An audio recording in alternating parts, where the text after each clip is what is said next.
દ્વારકાના જગત મંદિરમાં હોળાષ્ટક દરમિયાન રંગોત્સવની ઉજવણી શરૂ. હોળાષ્ટકની શરૂઆત સાથે જ દ્વારકાના જગત મંદિરમાં રંગોત્સવની ઉજવણીનો આરંભ થયો છે. આ સમયગાળા દરમિયાન મંદિરને રંગબેરંગી ફૂલોથી સજાવવામાં આવ્યું છે, જે ભક્તોને આનંદ અને ઉત્સાહનો અનુભવ કરાવે છે. શૃંગાર આરતી અને સંધ્યા આરતી દરમિયાન ભક્તો રંગોની છોડમાં ભીંજાઈ રહ્યા છે, જે તેમના ભક્તિભાવને વધુ ઊંચાઈ આપે છે. હોળાષ્ટક દરમિયાન, જે આ વર્ષે 7 માર્ચથી 13 માર્ચ સુધી છે, દ્વારકાના જગત મંદિરમાં રોજ સાંજે વિશેષ આરતી અને ભજન સંધ્યાઓનું આયોજન કરવામાં આવે છે. ભક્તો ઢોલ નગારાના તાલે નૃત્ય કરીને અને ભક્તિ ગીતો ગાઈને ભગવાન શ્રી કૃષ્ણ પ્રત્યે પોતાની શ્રદ્ધા વ્યક્ત કરે છે.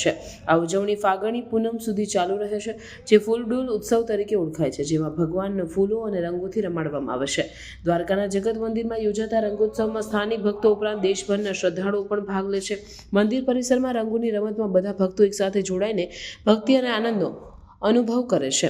આ ઉત્સવ સમાજમાં એકતા અને પ્રેમનો સંદેશ ફેલાવે છે, જે હિન્દુ પરંપરાના મૂળભૂત મૂલ્યોનું પ્રતિનિધિત્વ કરે છે.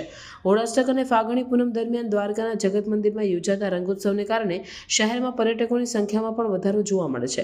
સ્થાનિક વેપારીઓને હોટલ ઉદ્યોગના અવસરે લાભ મળે છે, જે સ્થાનિક અર્થતંત્રને મજબૂત બનાવે છે. આ રીતે હોળાષ્ટક અને ફાગણી પૂનમનો રંગોત્સવ દ્વારકાના સમાજ અને સંસ્કૃતિમાં વિશેષ સ્થાન ધરાવે છે.